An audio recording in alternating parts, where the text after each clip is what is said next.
ফাঁসি চাই, ফাঁসি চাই, ফাঁসি চাই, এই স্লোগানকে সামনে রেখে মঙ্গলবার আদিবাসী সিঙ্গেল অভিযানের তরফে বিক্ষোভ ও প্রতিবাদ মিছিল।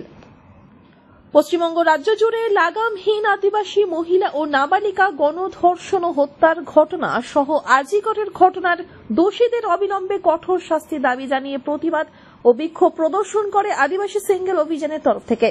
হবিপুরের রাইস মিল হাট থেকে হবিপুর থানা মোড় পর্যন্ত বিক্ষোভ ও প্রতিবাদ মিছিল করে হবিপুর ব্লকের সামনে মালদহ নালাগোলা রাজ্য সড়ক বন্ধ করে রাস্তার উপর বিক্ষোভ দেখাতে থাকে।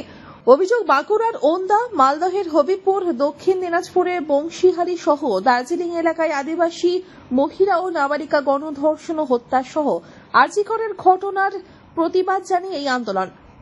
এদিন উপস্থিত ছিলেন আদিবাসী সিঙ্গেল অভিযান হবিপুর ব্লক কমিটির সভাপতি, আদিবাসী সিঙ্গেল অভিযানের উত্তরবঙ্গ জোনাল সেক্রেটারি মোহন হাসদা, পরিমল সরেন, সম্পাদক সুমিত টুডু, অবজারভার দিলীপ টুস সহ বিভিন্ন নেতৃত্ব ও কর্মীরা।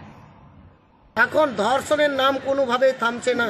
যে ধর্ষণ সেটা স্টপ হবে কিংবা সেটা দাঁড়াবে, সেটা দাঁড়ানোর কোনো কথা নেই, বরঞ্চ দিনের পর দিন সেটা বেড়েই চলেছে।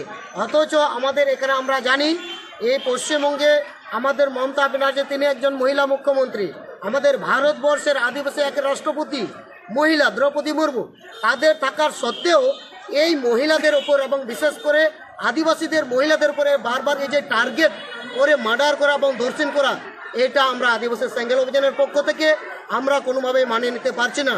তাই আজকে আমরা পুরো ওয়েস্ট বেঙ্গল জুড়ে আজকে বিক্ষোভ প্রদর্শনের মাধ্যমে আমরা সরব হয়েছি এবং বিভিন্ন ব্লকে আমাদের বিক্ষোভ কর্মসূচি চলছে এবং পথ অবরোধের মাধ্যমে চলছে। আচ্ছা, কোথায় কি করছেন? আজকে আমরা হবিপুর ব্লকে এখানে আমরা ধর্নায় এবং বিক্ষোভ প্রদর্শন করছি। আজকে রোড অবরোধ মাধ্যমে আমরা বিক্ষোভ কর্মসূচি পালন করছি। আগে আসুন, যারা এটার সাথে জড়িত বা কোন সন্ত্রাস এবং ধর্ষণের সাথে জড়িত, তাদের আমাদের সিঙ্গেল অভিযানের পক্ষ থেকে একমাত্র দাবি থাকছে তাদেরকে ফাঁসি দেওয়া হোক। মালদা থেকে দেবসেনা রিপোর্ট, আনন্দ বার্তা।